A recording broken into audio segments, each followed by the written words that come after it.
Hi, my name is Haque. I'm a documentary filmmaker. I'm interested to make a documentary on you.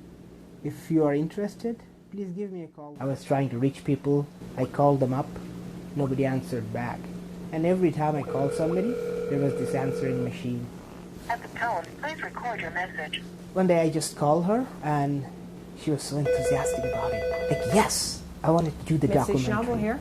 This is the story of Mitzi Schnabel and how I find her to tell you the story. So, here comes Mitzi.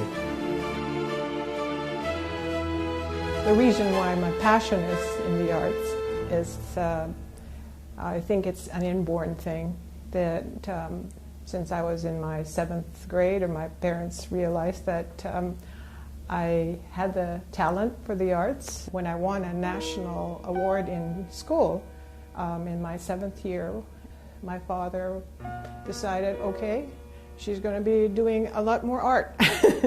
And so that was the start of it.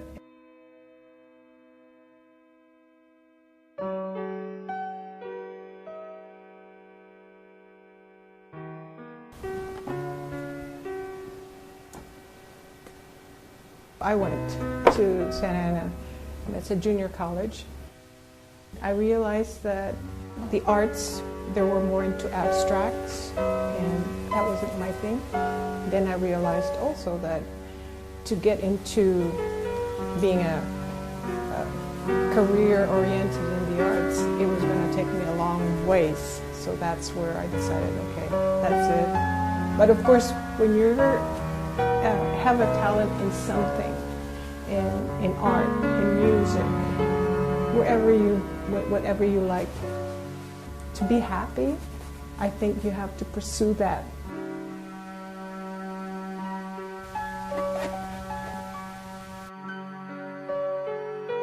My wife has multiple passions. I mean, she's got an artistic passion, but she's also into computers, into setting up websites and that sort of thing. She's been using computers for many years, since the early 80s, so she's got multiple interests. Do I resent my wife spending so much time on her art? I encourage her to pursue her art. We are here at the Homer Watson area, former home of Homer Watson, who's an artist. Small cottages is where they used to sort of hold their group together. The group of 7 did come over in this area. Really? Yeah. So this is quite an interesting location to have an art exhibit. I'm also an artist, a painter, and a good friend of Mitzi's. And Mitzi set up a website for an art group of mine, and Mitzi and I have taken a number of workshops together. And Mitzi's a wonderful painter. She's exhibited with the group that we have. I think we both enjoy doing realistic work, and Mitzi lives just a few blocks away from me, so we get together occasionally and look at each other's work and do some critiquing, and it's just a really good relationship. Yeah. Hello, my name is Tina Price, and I have the great fortune to have Mitzi as my website designer. She is totally awesome, and I could not have done anything without her. She's terrific. I went back to the Philippines, and my husband also went back to the Philippines. We both decided we'd get married, and from there he finished his college, and he was sent to the States. We went to San Francisco. From San Francisco area, my husband was offered a job in Australia, so that's where we went. So there I did go and work for an insurance firm while my husband was teaching, and then he also wanted to go to finish his degree, so he took his PhD. Then my husband was offered a job in Calgary. The story goes, my husband was offered a job in Waterloo. But in this time I decided, okay, whatever, I would always continue with my arts, and I joined the art group, and I was fortunate enough that I was able to work at the Button Factory in Waterloo, and there I met so many wonderful people, wonderful artists.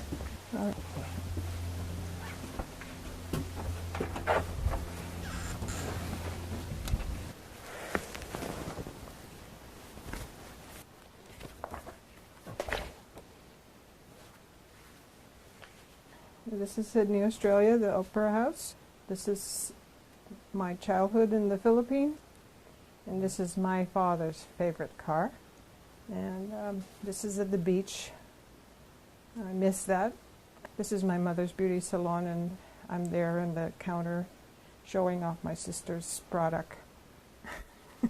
International club to join the group in California. And so that's me in the long hair. I think my knack is in portraits. It's easy for me to paint faces. I think it has also to be the background where I grew up in a beauty parlor. My mother was a hairdresser. I grew up in a beauty parlor environment, so I could see people's hair. They'd fix their hair, and I would kind of see how I could see their eyes, faces, and all that. So basically, it's easy for me to do portraits. 70s, man. I did have a show at which is now Sun Life. I was working there for a bit, and then they found out that I was an artist. So then they even asked me to do some teaching for them in calligraphy for their staff there, so which is nice. And then so I did have a show there in watercolors, and it was more on Mennonite buggies and that sort of thing. So that was the start of it, and then I branched out to acrylics. I do need people around. Like I need some interaction. And one thing about being an artist is that you wind up being on your own, and it's a very personal thing that you kind of have to keep yourself on your own without any interruptions. And this balance of going to work and also earning a living, okay? And this is helping me also to buy my materials, and this kind of, it helps. So basically, the interaction with, I have to have interaction with people, and at the same time, I have to have my space. And that's the balance that I take. So how was your day today? Busy. I left you like 8:30. I picked you up at 4:30. Well, a lot of work. And How was your lunch break? lunch break is good. I got to walk in the building around Inside. inside.